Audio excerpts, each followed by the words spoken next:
Hola con todos, mi nombre es Diego Herrera y es un gusto estar nuevamente con ustedes para seguir aprendiendo más del maravilloso Dios de la Biblia aquí en su programa Cristotelos. Para muchos el nombre Jesucristo es percibido como el nombre completo de Jesús. Dicho en otra manera, muchos creen que la palabra Cristo es el segundo nombre de Jesús. En esta serie Jesús, el Cristo de Dios, estamos estudiando el significado bíblico teológico del ministerio de Jesús como el Cristo, el Mesías prometido. En la lección anterior vimos que la palabra Cristo es el equivalente griego de la palabra hebrea Mesías y que Mesías proviene de la palabra ungir, que es un simbolismo que representa la voluntad de Dios de escoger o de separar a una persona para un oficio específico. Ya hemos mencionado que Mesías técnicamente significa el ungido, o en otras palabras, que es la persona escogida por Dios para realizar un trabajo especial. Entonces, la pregunta es, ¿cuál es ese trabajo especial del Mesías? Para poder entender esto, en la clase pasada empezamos a ver el significado bíblico del ministerio del Mesías revelado a través de los pactos de Dios. En las promesas hechas por Dios, tanto a Eva, a Abraham y a David, Dios prometió una bendición de alcance mundial a través de la llegada de un descendiente. A partir de Jacob, el nieto de Abraham, vemos que la promesa de la descendencia empieza a apuntar a un reino eterno y a su rey. Este elemento se hace explícito en la promesa de la llegada del hijo de David, cuyo reinado no tendría fin. El día de hoy empezaremos a ver cómo el Mesías, el hijo de David, es el cumplimiento de las promesas que Dios hizo tanto a Eva, a Abraham y finalmente a su pueblo Israel. Empecemos. Cuando Dios le dio la promesa a David de que uno de sus hijos reinaría para siempre, lo hizo bajo el contexto de la construcción del templo, y esto lo encontramos en 2 de Samuel 7, 12 al 15. Pero ahora el Señor te hace saber que será Él quien te construya una casa. Cuando tu vida llegue a su fin y vayas a descansar entre tus antepasados, yo pondré en el trono a uno de tus propios descendientes y afirmaré su reino. Será Él quien construya una casa en mi honor, y yo afirmaré su trono real para siempre. Yo seré su padre y Él será mi hijo. Así que, cuando haga lo malo, lo castigaré con varas y azotes, como lo haría un padre. Sin embargo, no le negaré mi amor como se lo negué a Saúl, a quien abandoné para abrirte paso. Tu casa y tu reino durarán para siempre delante de mí, tu trono quedará establecido para siempre. Cuando leemos esta sección es fácil pensar que el hijo cuyo reinado no tendría fin es el mismo que el que iba a construir la casa en honor a Yahweh, es decir, Salomón. Sin embargo, sabemos que esto no es correcto porque el reinado de Salomón sin duda tuvo fin. Después de Salomón su reinado quedó dividido. En realidad el reino de Israel se dividió entre el reino del norte y el reino del sur. Después de 200 años el reino del norte desapareció con la invasión de Asiria, y un siglo más tarde el reino del sur fue invadido por los babilonios. Así que bajo toda esta historia tenemos una pregunta. La pregunta que se genera es ¿qué pasó con la promesa que Dios le hizo a David de que uno de sus hijos reinaría para siempre? Primeramente, antes de intentar contestar esta pregunta, debemos tratar de entender la magnitud de lo que esta promesa de este pacto significa en el contexto histórico del reinado de Israel. Al igual que un país, se puede decir que los elementos fundamentales de un reino son tres. Son las personas del reino, la tierra donde se desarrolla el reino y el gobierno del reino.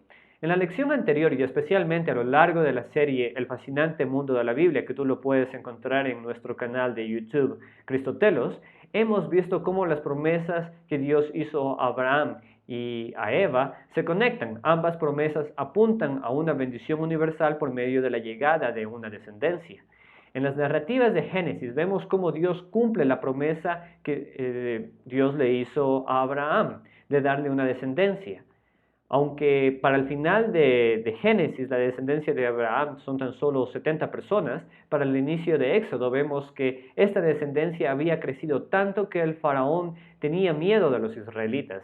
Así que desde el libro de Éxodo empezamos a ver cómo Israel se convierte en el pueblo de Dios. Sin duda, en Éxodo podemos ver cómo Dios se convierte en el Salvador de Israel, liberándolos de Egipto, pero también vemos cómo Dios hace un pacto con Israel. Este es el pacto de Sinaí, donde Dios se comprometió a ser su Dios, de entregarles la tierra prometida. Israel, por su parte, se comprometió a no tener otros dioses aparte de Yahweh y de cumplir sus leyes y sus mandamientos, los cuales los hacían el pueblo especial de en medio de entre todas las naciones. Por lo tanto, podemos ver que en el pacto de Sinaí los elementos del reino estaban expresados. El pueblo de Dios es el pueblo de Israel, la tierra es la tierra de Canaán y las leyes de Dios. Tenemos el pueblo de Dios, la tierra de Dios bajo el gobierno y la bendición de Dios, que este es el patrón que el autor Von Roberts nos presenta en su libro El Gran Panorama Divino. Ahora, cuando llegamos al libro de Samuel, vemos que Dios ha cumplido fielmente su parte del pacto, el pacto que Dios hizo con Israel en Sinaí. Dios les ha entregado la tierra prometida, el reino de Israel ahora está bajo el reinado de David y de Salomón, que es considerado el tiempo de oro del reino de Israel. Finalmente el pueblo vivía en paz en la tierra prometida y Dios gobernaba a su pueblo a través de un rey que se sometía a su ley. Sin embargo, en los libros de Josué, Samuel, Jueces, muestran que aun cuando Dios cumplió su parte del pacto, el pueblo de Israel casi inmediatamente después de haber hecho el pacto con Dios, le dio la espalda y continuó pecando. En realidad, la historia de Israel es de un continuo abandono a Dios y sus leyes. Aunque Dios por medio de sus profetas los llamó al arrepentimiento, el pueblo se negó a hacerlo. Así que por tanto sufrieron las llamadas maldiciones del pacto. Perdieron así los tres elementos del reino de Dios. Perdieron la tierra prometida, el pueblo fue llevado al cautiverio y el reinado de Dios, es decir, el reinado de un rey en Israel, fue destruido. A todo esto el autor Parner Robertson lo llama como un reverso del pacto. Dios, así como Dios sacó a las naciones para entregarles la tierra prometida a Israel, ahora Dios saca a Israel por medio de las naciones de la tierra prometida. Entonces, en medio de este escenario vale preguntarnos qué pasó con los pactos de Dios, qué pasó con la promesa que Dios le hizo a David, que un hijo de él reinaría para siempre. Y lo que nos interesa en esta serie, saber qué es lo que todo esto tiene que ver con el Mesías. El Mesías traería la restauración de Israel. Esto lo podemos ver en Amós, capítulo 9, versículos del 8 al 12. Daré la orden de zarandear al pueblo de Israel entre las naciones, como se zarandea la arena en una criba, sin que caiga a tierra ni una sola piedra. Morirán a filo de espada todos los pecadores de mi pueblo, todos los que dicen, no nos alcanzará la calamidad, jamás se nos acercará. En aquel día levantaré la choza caída de David, repararé sus grietas, restauraré sus ruinas y la reconstruiré tal como era en días pasados, para que ellos posean el remanente de Edom y todas las naciones que llevan mi nombre, afirma el Señor, que hará todas estas cosas.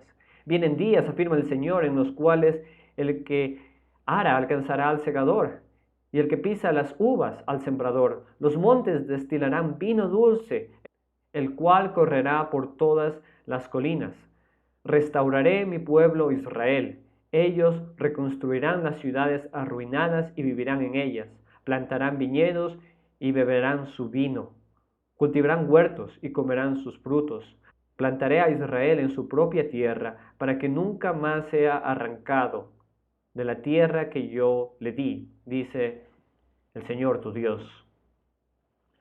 El lenguaje de choza de David se refiere a la casa de David, y esto sin duda es una referencia a la promesa que Dios le hizo a David en 2 de Samuel, donde Dios le promete construir una casa a David, refiriéndose a la descendencia, es decir, la llegada del hijo de David, quien reinaría para siempre. Entonces aquí en Amós podemos ver que después de la justa destrucción de Israel por haber roto el pacto, Dios iba a traer una restauración al reino, y que esta restauración vendría a través de la restauración de la casa de David, es decir, en otras palabras, vendría a través de la llegada del hijo prometido de David, del Mesías.